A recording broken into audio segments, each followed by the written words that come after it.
1-1 on his 5-game road trip. They have to make it up next week in Charlotte, New York, when they take on the Knicks, Nets, and of course the Hornets here. Monty Poole, our Warriors insider here on NBC Sports. I'm rattled right now. I'm rattled.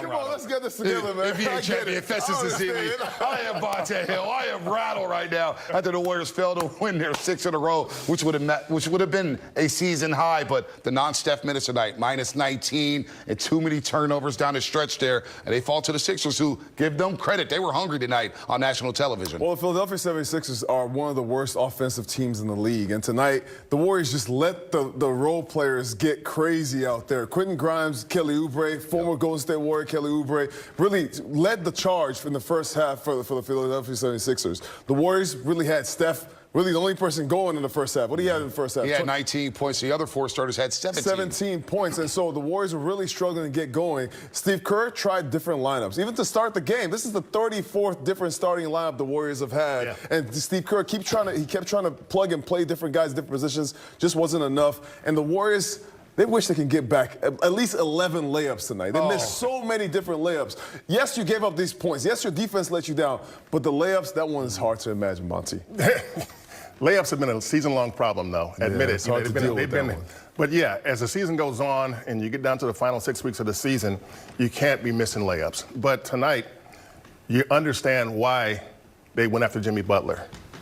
You understand why they paid him as much as they paid him, because this is what you saw a lot of before he came.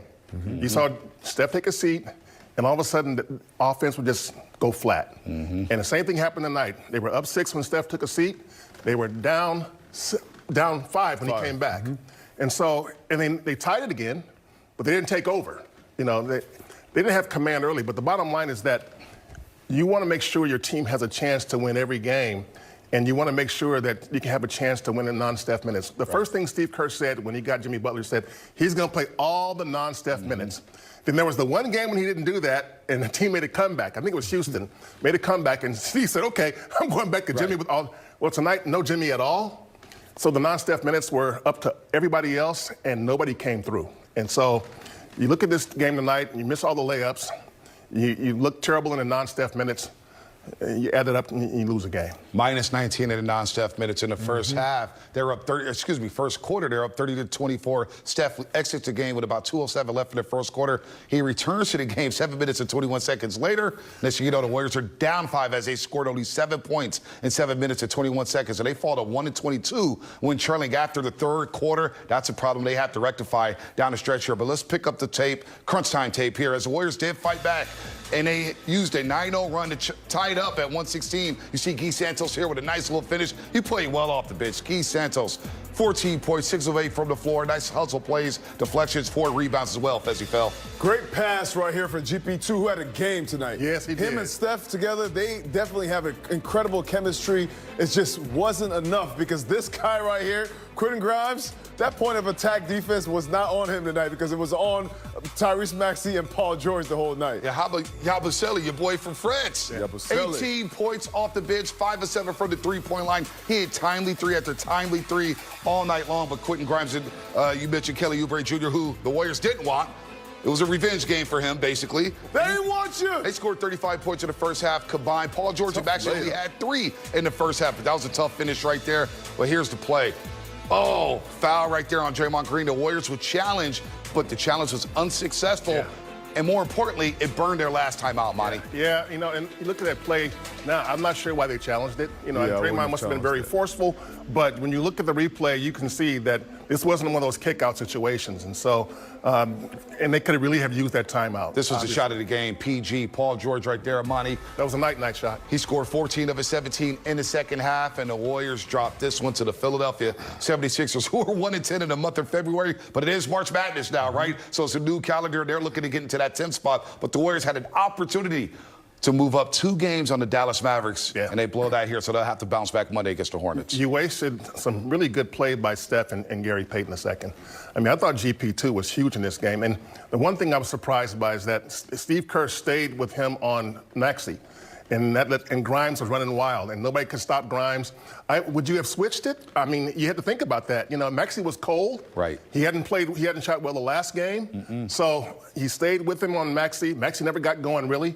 But Quentin Grimes was smoking him, and nobody really could stop him. Makes you think like Dallas traded him away for Caleb Martin. I was just about to say that, Bonte. Man, Nico Harrison is watching this like, oh, man, these fans are about to be on me again.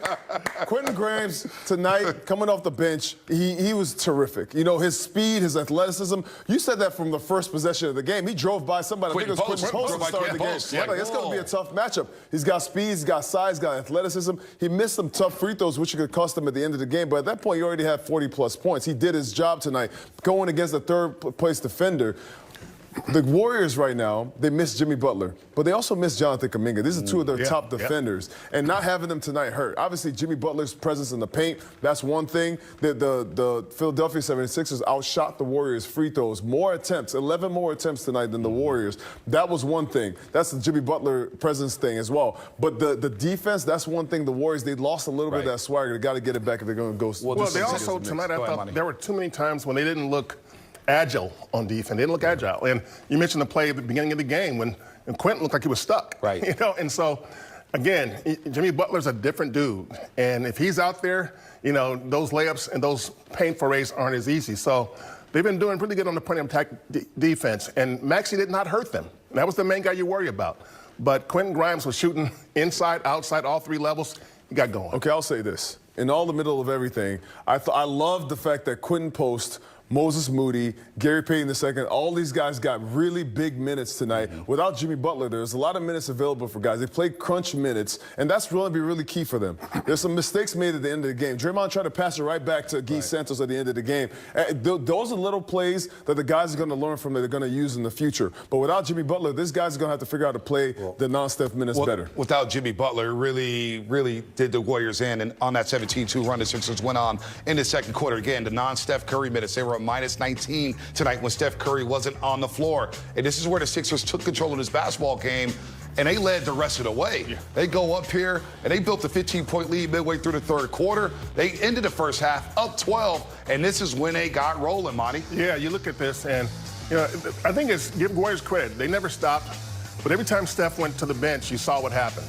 And so he probably rested shorter than he normally would, certainly in the second half, but you had to have him out there because the Sixers kept, every time he went to the bench, that lead did like this. And so tonight, it's one of those games when you look back and you go, well, yeah, we missed a bunch of layups.